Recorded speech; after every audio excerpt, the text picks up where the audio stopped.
ዛሬ ደግሞ እንደዚህ የሚጣፍጥና የሚያምር ሲያዩት የሚያምር በቀላሉ በቤታችን ውስጥ በምናገኛቸው ግብአቶች ሰርተን የምንመገበው ምግብ ነው ይዤላችሁ የመጣሁት። ሰላም ጤና ይስጥልን ውድና የተከበራችሁ የአናንያ ቲዩብ ቤተሰቦች ሰላማችሁ በያላችሁበት ይብዛ እያልኩኝ እነሆ ዛሬም እንደተለመደው ወደ እናንተ በአዲስ ቪዲዮ ብቅ ብያለሁ። ለዚህ ቻናል አዳዲስ ቤተሰቦች ካላችሁ ቻናሉን ላይክ እና ሰብስክራይብ በማድረግ አበረታቱኝ። ነባሮች ሀሳብ አስተያየታችሁን በኮሜንት። ስንቶቻችንን በቤት ውስጥ በቀላሉ ሰርተን የምንበላውን ነገር ግን በውጭ ላይ በውድ ብር እየገዛን የምንበላው እርጥብን አብረን እንሰራለን። እንግዲህ በምታዩት መልኩ የሚበቃኝን ዱቄት መጥኜ እነፋዋለሁኝ በደንብ ያው ቆሻሻ ስለሚኖረው በደንብ እነፋዋለሁኝ። እዚህ ጋር እንግዲህ የቀረጽኩት መስሎ የነበረ ምን ምን እንደጨመርኩበት በአጋጣሚ ተቋርጧል። ትንሽዬ ጫውና ዘይት፣ ከዛ ሙቅ ውሃ፣ እርሾ አያስፈልገውም። ከዛ በደንብ ታሹታላችሁ ማለት ነው። በደንብ እንዲታዘዝላችሁ በደንብ አሽቸው ጨርሻለሁኝ። አሁን ድንቼን ነው የምልጠው። የሚበቃኝን ድንች ያህል ከመጠንኩኝ በኋላ በደንብ እልጠዋለሁ። በምታዩት መልኩ ጨርሼ እያጠብኩትኝ ነው። በነገራችን ላይ ድንች ያው በመላጫ ብቻ ተልጦ ስለማይጠራ በቢላዋ ላይ እየቀረውን እየላኩት ነው። ከዛ በቀጫጭኑ ነው የምከትፈው። እንግዲህ እዚህ ጋር በደንብ አልቀረጽኩትኝ፣ ይቅርታ ያደረግልኝ። በጣም በስሱ አድርጌ ነው እየከተፍኩትኝ ያለሁት ማለት ነው። መጥበሻዬን አገላለሁኝ። እዚህ ጋር እኔ ዘይትም አላረኩበትም። አንዳንዶች ይቀቅሉታል በውሃ ማለት ነው። እኔ ግን ጊዜን ከማባከን ከምቀቅለው ብዬ ውሃው በደንብ ጥፍጥፍ ሳይል ትንሽ ጨው አረኩበትና በእንፋሎቱ እንዲበስል ብዬ ፍድና አደረኩት ማለት ነው። እንግዲህ እንደምታዩት በደንብ እየበሰለልኝ ነው። አሁን ዘይት ነው የጨመርኩበትኝ። በዚህ መልኩ እንግዲህ በስሎልኛል እንደምታዩት ኦሬዲ በቶታል ማለት ነው።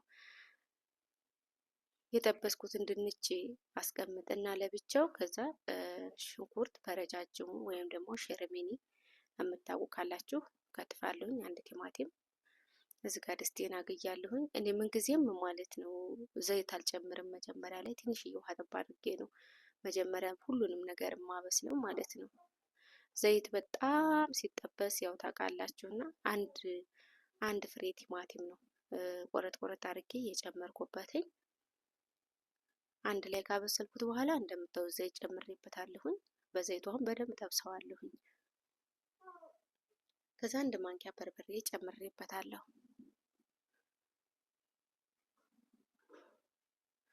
ትንሽዬ ጨው፣ ትንሽዬ ቅመምና ትንሽዬ ክኖ ጨምሬበታለሁ። ጨርሼዋለሁኝ። ኦልሬዲ የጠበስኩት ድንች ላይ በዚህ መልኩ እቀይጠዋለሁ። በደንብ አድርጌ አደባልቀዋለሁ። ውህዱ በደንብ እንዲገባው ማለት ነው።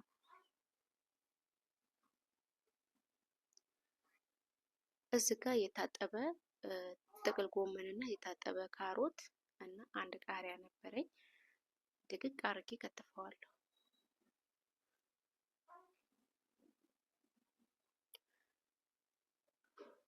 በምታዩት መልኩ ድቅቅ አድርጌ ከትፌ ጨርሻለሁ።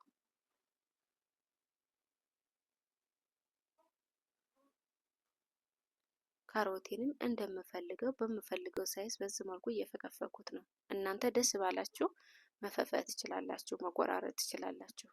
ያለችኝንም ቃሪያ አንዷን በደንብ አርጌ ድቅቅ አርጌ እከትፋታለሁ።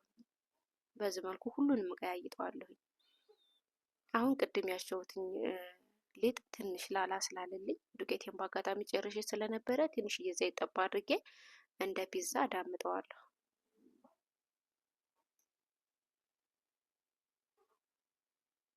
በደንብ ስስት አድርጌ አዳምጠዋለሁ ማለት ነው። እዚህ ጋር ትንሽ አስቸግሮኛል፣ ምክንያቱም ዱቄት ሳይኖር ሲቀር ታውቃላችሁና ትንሽ ያስቸግራል። ዱቄት ብነሰንሱ ብዬ እመክራለሁኝ። እኔ በአጋጣሚ ስለጨረስኩትኝ ነው።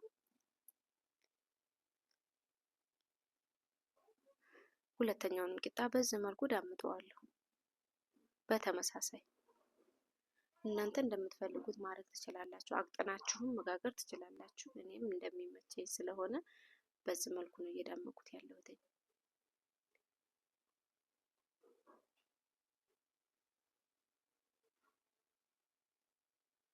እንደምታዩት በደንብ አድርጌ ስስት አድርጌ ነው መዳምጠው። አሁን ደግሞ ለቂጣው ማብያ የሚሆን ሶስ አብረን እንሰራለን። እዚህ ጋ እንቁላል፣ አንድ እንቁላል ከአስኳሉ ለይቼ እና ትንሽዬ ቬኒጋር ወይም ሀል፣ ትንሽዬ ዘይት፣ ትንሽዬ ጨው፣ ቁንዶ በርበሬ ካላችሁ ማድረግ ትችላላችሁ። ማዮኔዝ ነው የሰራሁት። እንግዲህ ማዮኔዙ በምታዩት መልኩ ወጥቶልኛል። እኔ ግን እዚህ ጋር የምመክረው ለሰዎች ምንድነው ቀቅላችሁ ስሩት ነው። ምክንያቱም እኔ ሳልቀቅል ከና አስኳሉን ለይቼም ሞክሬዋለሁኝ፣ ግን አልወጣልኝም ማለት ነው።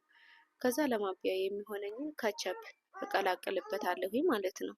እንደምታዩት ከቸፕ እቀይጥበታለሁኝ።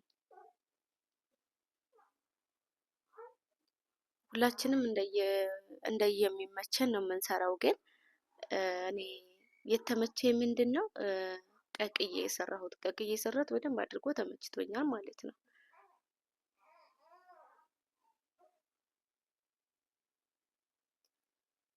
እንግዲህ በምታዩት መልኩ ቀላቅየዋለሁ። ቅድም ከትፍ ያዘጋጀሁት ሰላጣ ላይ ነው የጨመርኩት። መቼም ይሄን ሰላጣ የማያውቅ ሰው አይኖርም። ኢትዮጵያ ላይ ባናቅም ሌላ ሀገር የነበረን ሰዎች እናውቃለን ብዬ አስባለሁኝ። ማዮኔዝ ሰላጣ ይባላል። እንግዲህ በምታዩት መልኩ ቂጣዬ ይሄን መስሎ ወጥቶልኛል። ያው ካቻፕ ቀባዋለሁኝ። ከዛ የማዮኔዝ ሰላጣውን አድርገበታለሁ። ከዛ ያዘጋጀሁትን እርጥብ ነው በላዩ ላይ የማደርገው ማለት ነው። ውጭ ላይ በብዙ ብር እያወጣን የምንበላ ሰዎች በጣም ተሸውደናል። ምክንያቱም ቤት ውስጥ ሰርተን የምንበላው ጽዳት አለው፣ በጣም ሲበሉት ይስማማል። በቀላል ዋጋ ነው የምናገኘው ቤት ውስጥ እና የምመክራችሁ ምንድነው ያማራችሁን ነገር በቤት ውስጥ ሰርታችሁ እንደዚህ እንደኔ ሞክሩት ብዬ እመክራለሁኝ። እንግዲህ ለዛሬ ይዤላችሁ የመጣሁት ቪዲዮ ይሄንን ይመስል ነበረ። በቀጣይ በሌላ ቪዲዮ ውስጥ ከምንገናኝ ድረስ በያላችሁበት ቸር ሰንብቱ። ለዚህ ቻናል እንደተለመደው አዳዲስ ቤተሰቦች ካላችሁ ቻናሉን ላይክ እና ሰብስክራይብ ማድረግ አይረሳ። ነባሮች ሀሳብ አስተያየታችሁን በኮሜንት አሳውቁኝ። ስለተከታተላችሁኝ አመሰግናለሁ።